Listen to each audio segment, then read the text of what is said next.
पवित्र नुआखाई पर्व अवसर में राज्यर 44,56,000 चाषी परिवार कालिया सहायता पाई।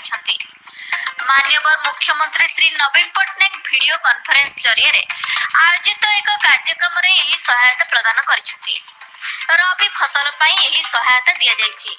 प्रत्येक चाषी परिवार बैंक अकाउंट को 2,000 टंका दि जाइए।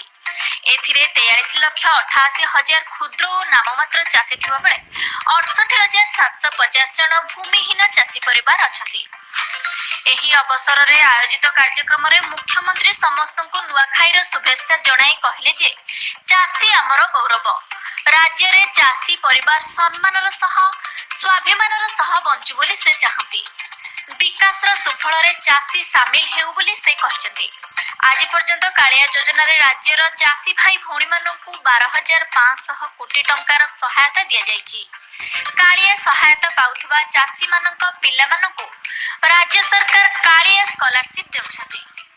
कालिया सहायता रे क्षुद्र और नाममात्र चाषी मानकु कृषि पई बिहन, सार, रोग पोक पई औषध और यांत्रिक उपकरण किणवा पई सीधा सड़क सहायता दिया जाउछि।